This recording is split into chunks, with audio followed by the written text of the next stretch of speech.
नमस्कार मंडळी.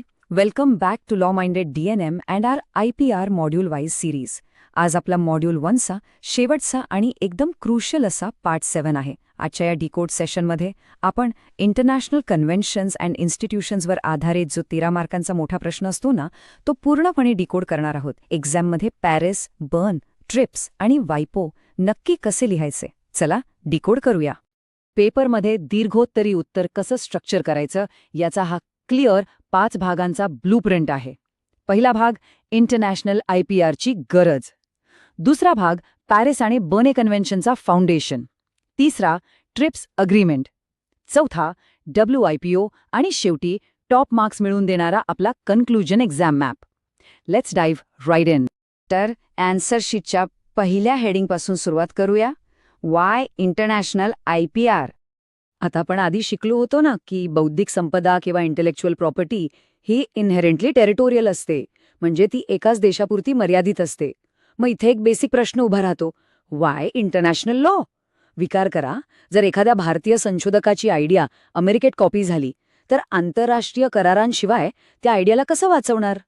या प्रॉब्लेमचं एक्झॅक्ट कायदेशीर उत्तर आहे टेरिटोरियालिटी.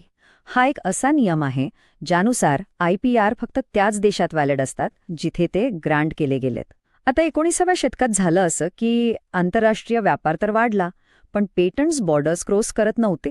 यामुळे बौद्धिक संपदेची चोरी मोठ्या प्रमाणावर वाढली, लिटरली चोऱ्या होऊ लागल्या. आणि हिला थांबवण्यासाठी ग्लोबल ट्रीटीजची नितांत गरज निर्माण झाली, बरोबर? आता आपण दुसऱ्या मुख्य हेडिंगकडे वळूया, foundation, Paris and burn conventions. हे दोन्ही आपले सर्वात आधीचे आणि महत्त्वाचे कायदे आहेत. ही टाईमलाईन आन्सर शीटमध्ये नक्की ड्रॉ करा. 1883 साली आला पॅरिस कन्व्हेन्शन आणि त्याच्या लागोलाग 1886मध्ये बर्न कन्व्हेन्शन अस्तित्वात आला. 1880च्या दशकात IP थेफ्टच्या अगेन्स्ट जगाने दिलेला हा पहिला युनायटेड रिस्पॉन्स होता. आणि त्यानंतर बऱ्याच वर्षांनी 1967मध्ये वायपोची स्थापना झाली. एक्झाम पॉइंट ऑफ व्ह्यूने ही साले एकदम ॲक्युरेट लिहिणे खूप इम्पॉर्टंट आहे. आता ही इन्फॉर्मेशन 13 मार्क्ससाठी ॲब्सल्युटली क्रुशियल आहे. दोन्ही कन्व्हेन्शन्स नीट समजून घेऊ. पॅरिस कन्व्हेन्शन हा इंडस्ट्रियल प्रॉपर्टी म्हणजेच पेटंट्स आणि ट्रेडमार्कसाठी आहे. याचा गोल्डन रूल किंवा की रूल आहे राईट ऑफ प्रायोरिटी. म्हणजे काय, तर जर एखाद्या इन्व्हेंटरने 1 जानेवारीला भारतात पेटंट फाईल केलं तर परदेशात अप्लाय करण्यासाठी 12 महिन्यांचा प्रायोरिटी पिरियड मिळतो आणि त्या 12 महिन्यात कोणीही दुसरी व्यक्ती ती आयडिया चोरू शकत नाही. On the other hand burn convention हा पूर्णपणे कॉपीराईटसाठी आहे आणि याचा की रूल आहे ऑटोमॅटिक प्रोटेक्शन. सिम्पल, कॉपीराईटसाठी कोणत्याही फॉर्मल रजिस्ट्रेशनची गरज नसते. पुस्तक लिहिलं की ऑटोमॅटिक ग्लोबल प्रोटेक्शन मिळतं, नो हॅसल. आणि एक क्विक बोनस पॉइंट, पॅरिस आणि बर्न या दोन्ही करारांमध्ये एक अत्यंत महत्त्वाची डॉक्ट्रिन सामायिक आहे, नॅशनल ट्रीटमेंट.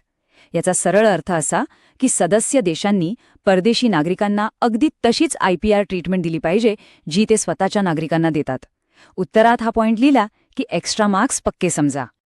मूव्हिंग ऑन, आता तिसऱ्या मुख्य हेडिंगकडे जाऊया, game changer, trips agreement.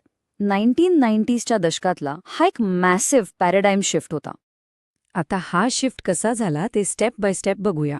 Step 1, आधी आपल्याकडे गॅट होता, पण त्याचा फोकस फक्त ट्रेडवर होता आणि IP रूल्स एकदम वीक होते. मग आली स्टेप 2.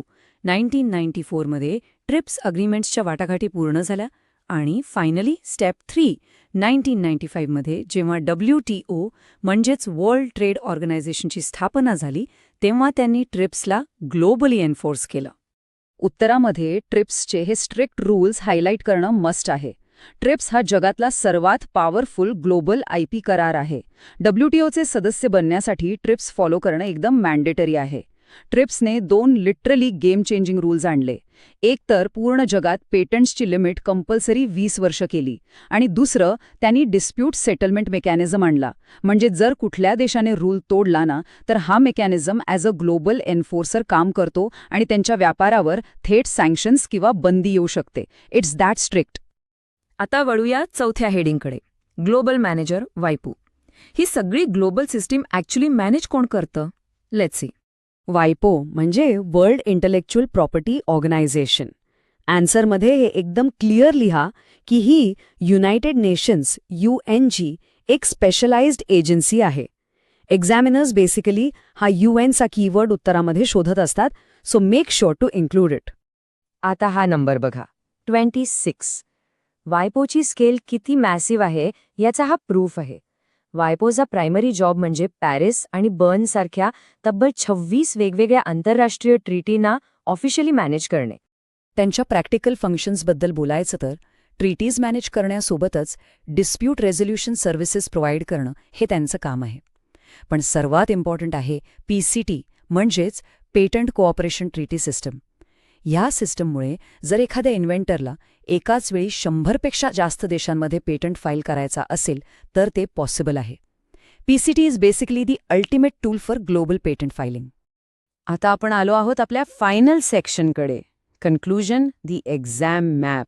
हा द अल्टिमेट चीट कोड आहे. जर आन्सर या मॅपनी समराईज केलं ना तर टॉप मार्क्स पक्के. जस्ट रिमेंबर दिस असोसिएशन. पॅरिस आलं की इंडस्ट्रियल प्रॉपर्टी आणि राईट ऑफ प्रायोरिटी. बर्न आलं की कॉपीराईट्स आणि ऑटोमॅटिक प्रोटेक्शन. ट्रिप्स म्हटलं की minimum standards, 20 years, strict rules. आणि वायपो म्हटलं की ग्लोबल ॲडमिनिस्ट्रेशन, UN एजन्सी आणि PCT. हा मॅप लिहिला की 13 मार्क्स फिक्स. एक्झाममध्ये 13 मार्क्ससाठी ही 4 मेन ट्रीटीज आणि त्यांचे की प्रिन्सिपल्स नक्की लिहा. एक्झामिनर डेफिनेटली फुल मार्क्स देईल. या पूर्ण मॉड्यूल 1ची PDF आपल्या टेलिग्राम चॅनलवर आहे. लिंक डिस्क्रिप्शनमध्ये मिळून जाईल. जर ही IPR सिरीज आवडली असेल तर ह्या एक्सप्लेनरला नक्की लाईक करा, सबस्क्राईब करा आणि कमेंट्समध्ये सांगा मॉड्यूल 2 लवकर सुरू करू का? Keep learning, stay legal. जय हिंद, जय महाराष्ट्र.